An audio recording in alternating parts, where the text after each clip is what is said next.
Yo, what's up, guys? It's your boy, Mr. Cheap Sense here. Two good things happened to me today. It would have been three if I would have got a package today. I'm waiting on some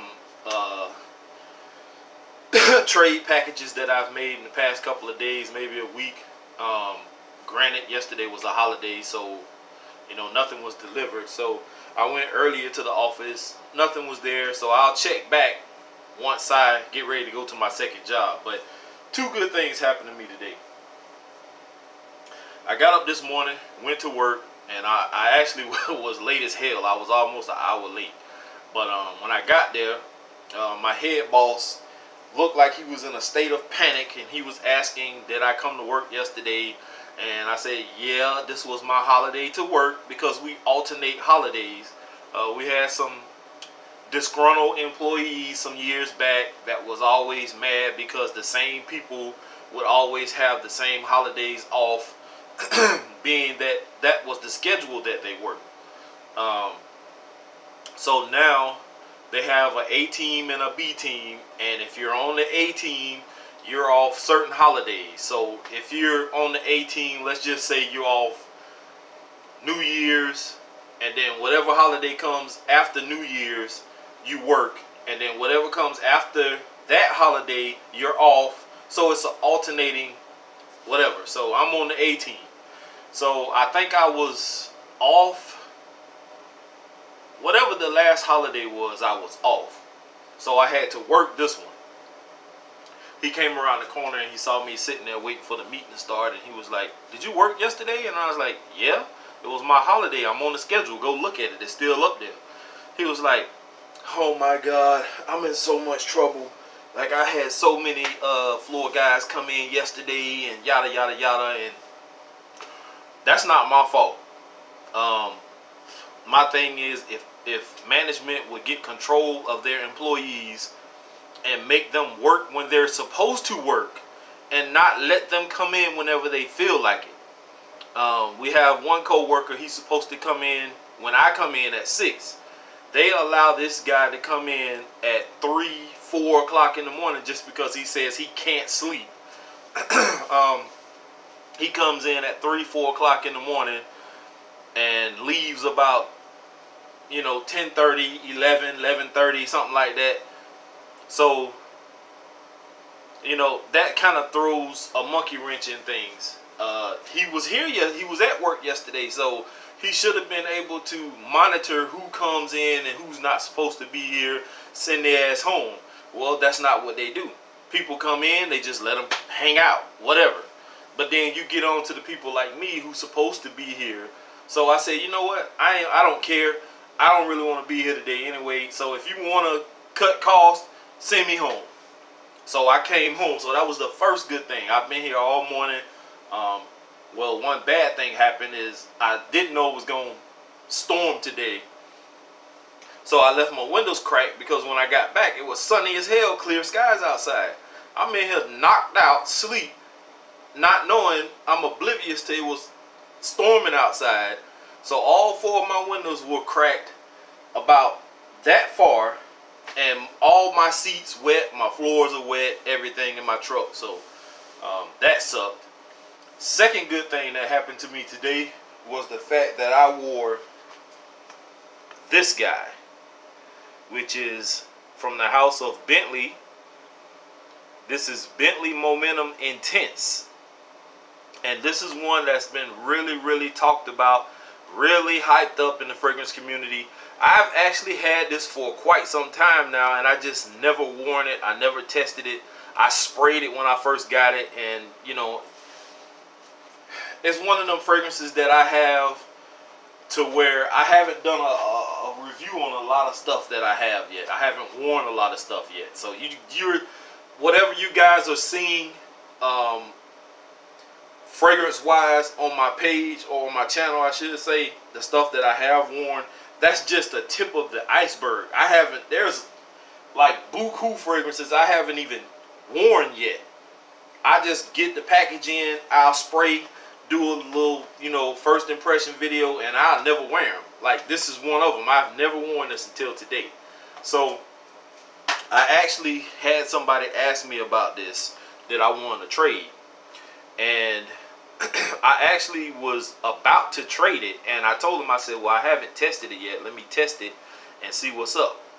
So I actually sent him a picture through, I think, either Messenger or email, saying that, I think it was Messenger, that I was wearing this today, and I'll let him know what I thought. And he then proceeded to, this is what I like about you guys, because you're not out to try to get over on people. A lot of people are.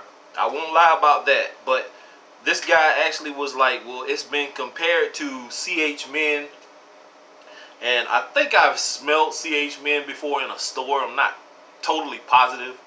But I have smelled something that was close to it, like clone-wise. And he mentioned that it smelled like CH Man, and now that I think about it, I think some of the other reviewers I watched talk about this fragrance said the same thing.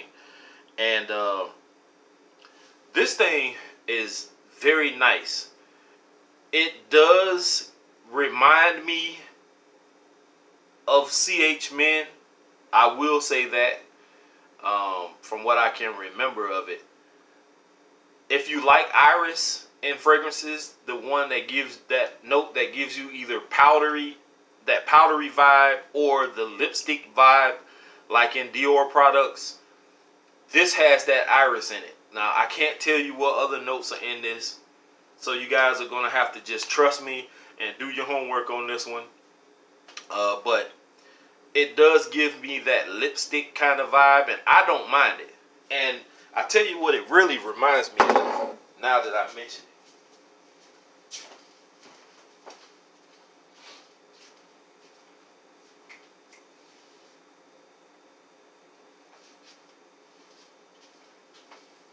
Now, I do have one or two other fragrances that do have that lipstick kind of vibe to it, but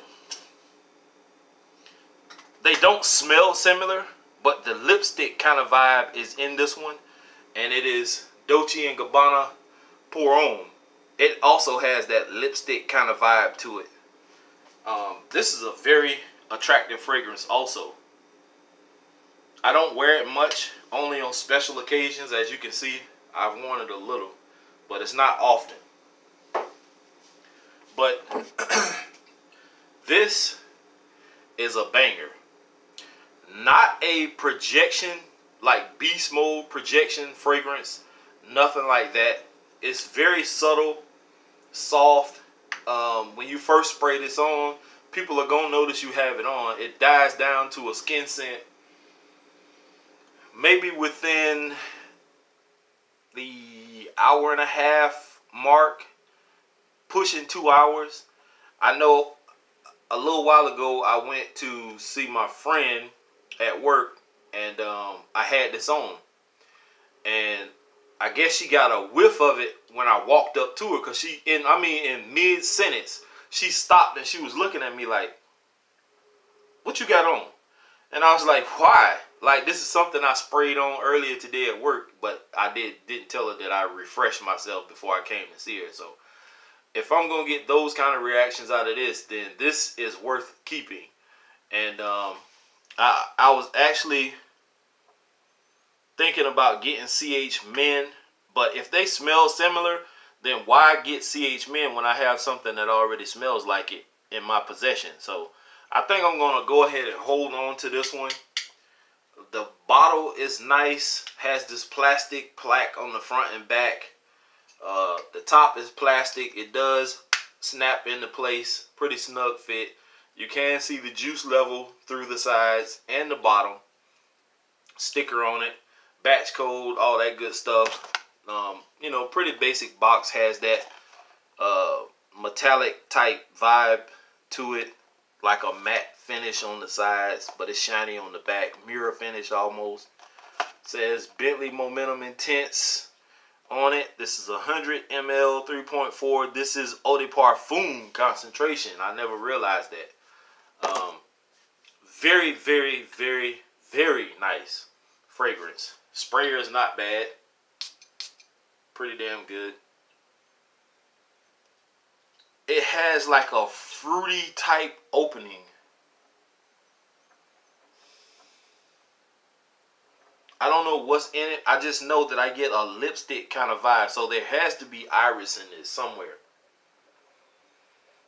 It's very nice.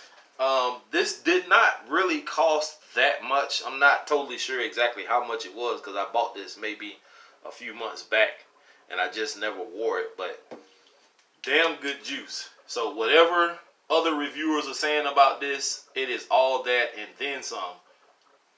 If you have CH Men, then there's no need for you to have this unless you're just, a cologne buff and you just want all the colognes. You can just gobble up and hoard all the colognes, then go for it. But if you have CH Men, I don't see any need to have Bentley Momentum Intense. I mean, I'm not 100% sure because I can't remember exactly what it smelled like. Now, I bought one of those clones from City Trend, and it looked like CH Men. It was like a bootleg version of it. And even that smelled like this. That bootleg version did not last long. It probably lasted like 5 minutes, if that. But, within that 5-minute span, it does smell like this. So, if CH Men does smell like that, or Momentum smells like CH Men, however it goes, whichever one was first, I think either one is worth the purchase. Not sure what the projection is like, or performance, I should say, on CH Men. But on this one, even as a skin scent, I probably got about 4.5, 5 hours of longevity out of it. Projection, like I said, about 1.5 to 2 hours. You're going to say, yeah, well, you wasn't at work for 20 minutes. Well, I was here most of the day, and when I woke up, I could still smell it, especially coming off of my work shirt and this t-shirt. So, very good fragrance. Very, very good.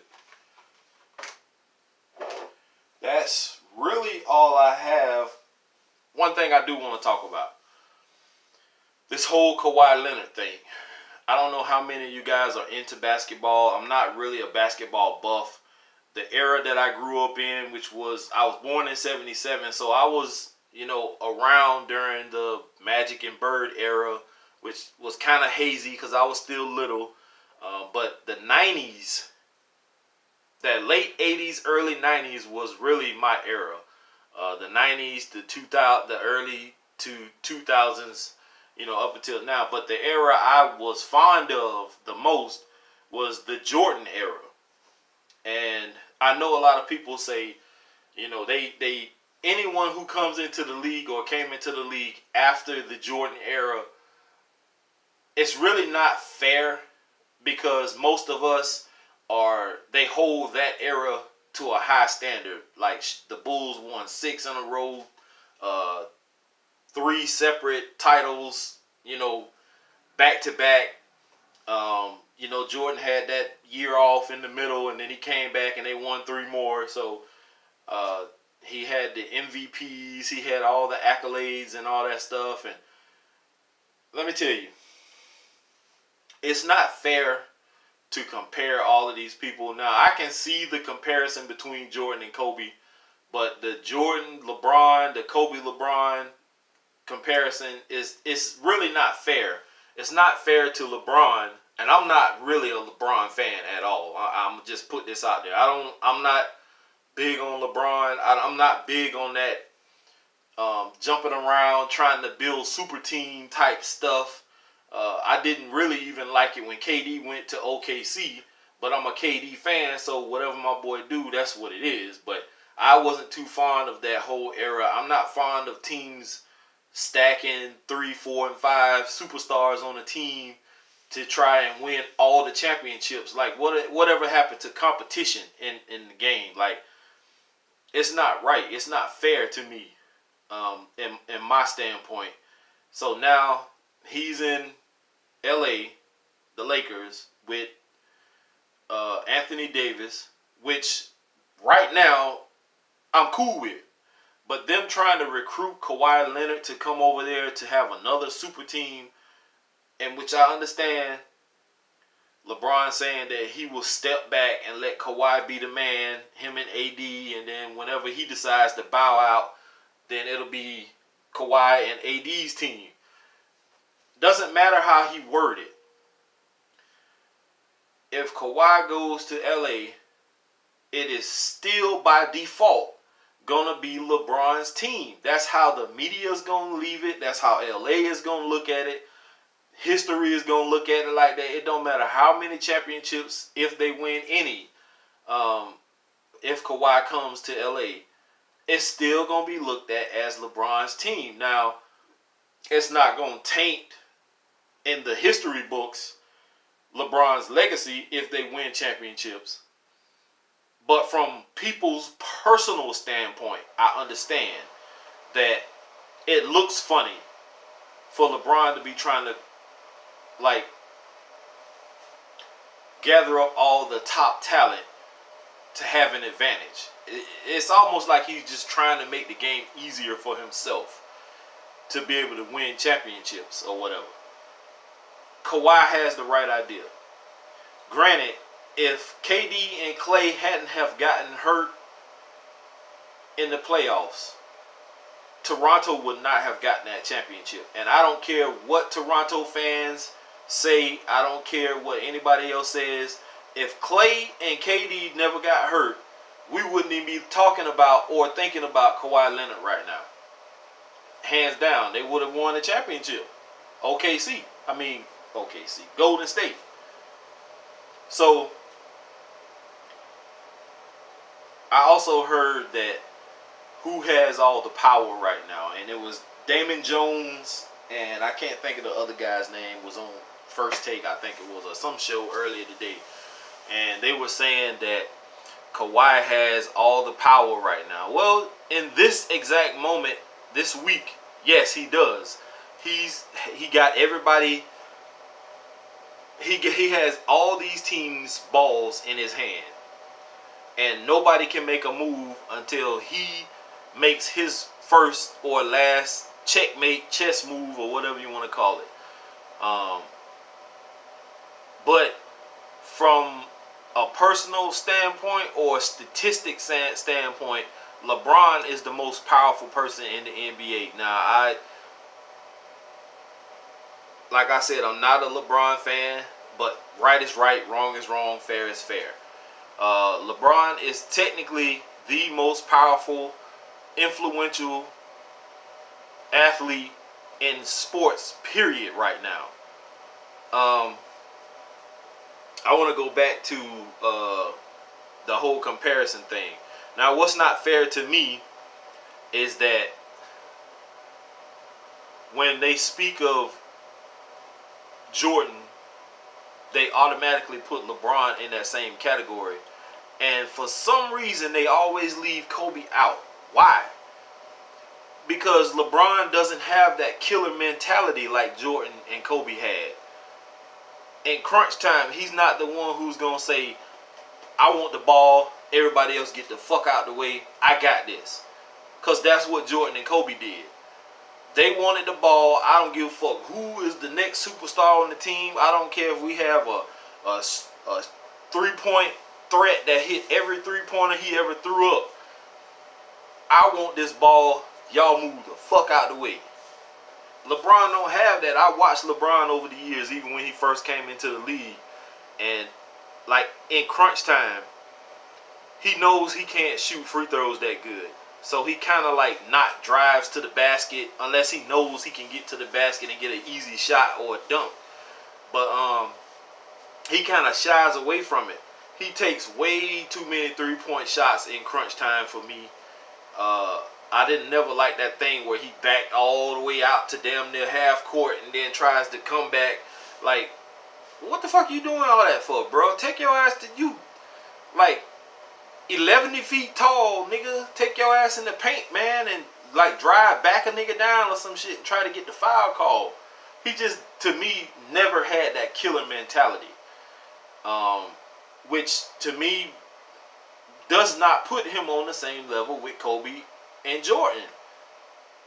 It's not about the rings. I know everybody always throws that up when they talk about LeBron. They always talk about, well, he only got 3 rings and Jordan got 6. Well, yeah, that's true. That's a fact.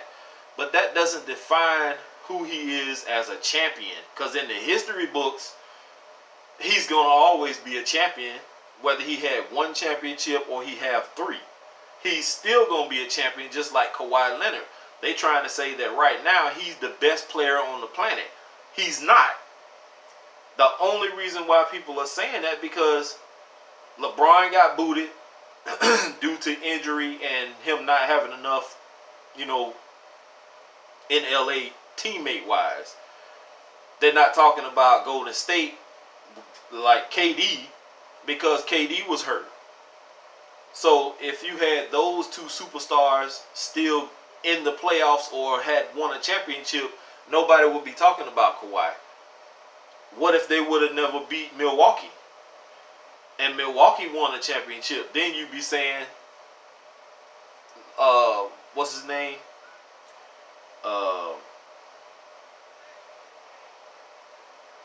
Whatever the guy's name is for Milwaukee Bucks. It's Antetokounmpo or whatever his name is. You'd be saying he's the best player on the planet. So the media makes these assumptions and people just fall for it, hook, line, and sinker. Stop being a fish on a line and become the fisherman. Stop listening to what all these media people be talking about, bro. These people, just because they played some basketball in the NBA does not mean they know everything. And just because there's a certain era that somebody comes from, they're going to favor more than this. Like, I'm not a fan of this new era, period. All this 3-point shooting going on. Even the big men are shooting threes. You don't go in the paint as much anymore. You don't go to the big man, what big men are left.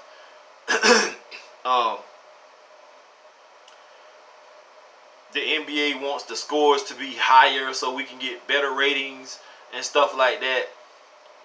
No defense, no hand checking. They play matador defense now. I'm not a fan of that crap, man. I'm from the Hard Knocks old school where we used to bang back in the day. Bumps and bruises. You know what I'm saying? I'm not used to all this like girly, somebody driving the paint and you grab his shirt real quick and they blow the whistle. Like, come on, man. That's petty. That's a touch foul. You gonna get touched when you drive. Let these boys play, but no, they want you hands off.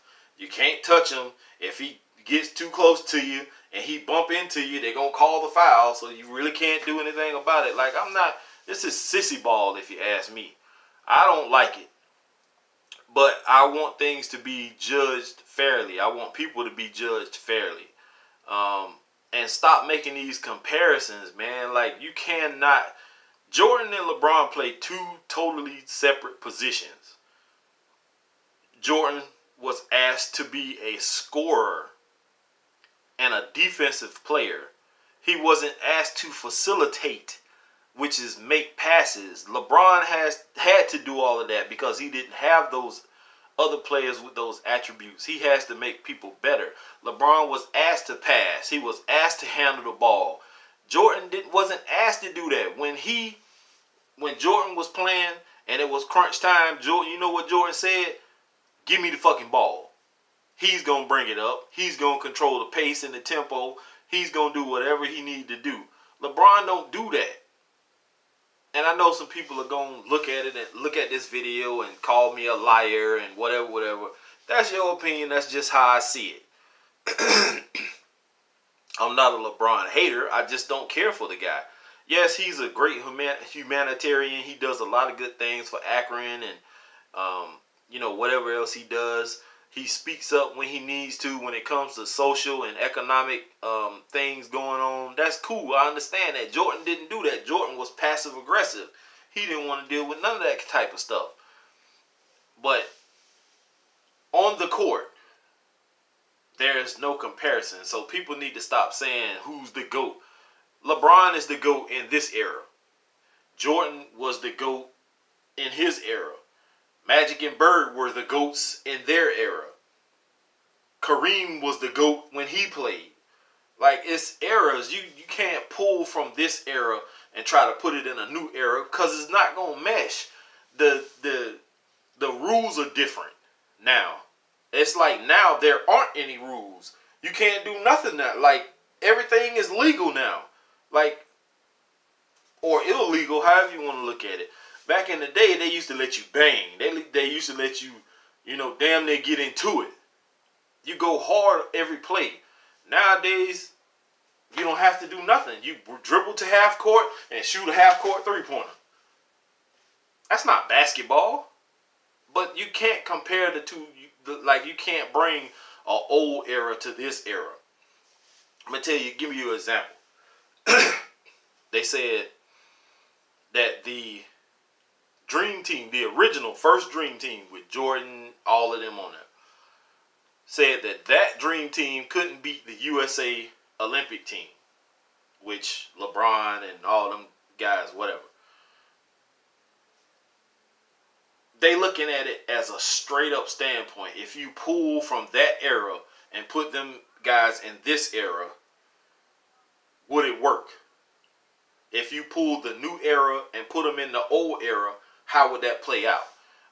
A lot of them guys from this new era, I don't think will be able to take being in the old era. Simply for the fact that you could get away with beating the hell out of somebody, or like they drive in the paint and you get knocked on your ass back in the day. I don't think a lot of these new age guys will be able to deal with that, and they'll be ready to fight or quit. They'll just give up in the middle of a game. If you pull the old school guys and put them in this era, there are some players that would be able to cope. Like, I think if you took Jordan from back then when he was in his prime and put him in this era, I think he would flourish. Especially with this no hand checking rule. He would kill some of these people these days. But it was harder back in the day because of the rules. And you could do hand checking. You could hit people. You could elbow people. You like the flagrant fouls that you get now were not flagrant fouls back in the day. That's why I said a lot of people wouldn't be able to deal with that shit. But that's just my opinion, guys. This video has ran 27 minutes, going on 28 minutes. And it is about time for me to get the hell out of here to go to my second job. So, hope you guys are enjoying your Friday.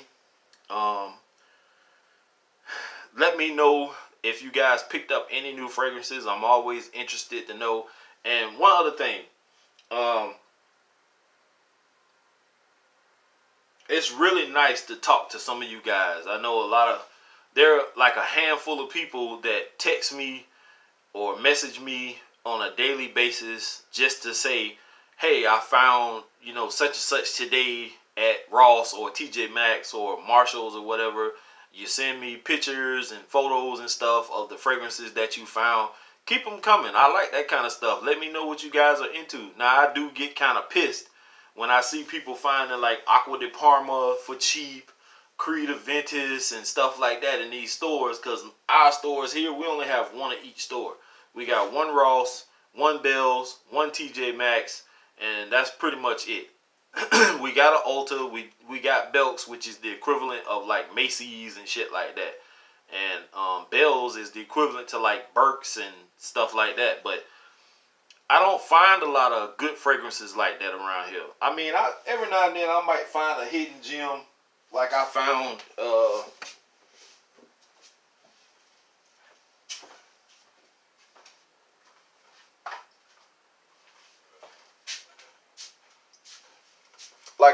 this one, which is L'Homme Lacoste Intense. Now, I found Lacoste Pour Homme, which I really didn't care for, and I did trade or sell, whatever I did with it. But this one is much nicer, and I like this one a lot. And this is another one I haven't worn yet. Well, I did wear it, I just didn't do a review on it, I don't think. But I find stuff like this, which is not bad, but I want to find some other stuff. That's my alarm going off. I want to find some Aqua de Parma. and stuff like that too. But you know, it is what it is. But with that being said, guys, I'm at the 30-minute mark. I am out of here. I gotta get dressed. Peace.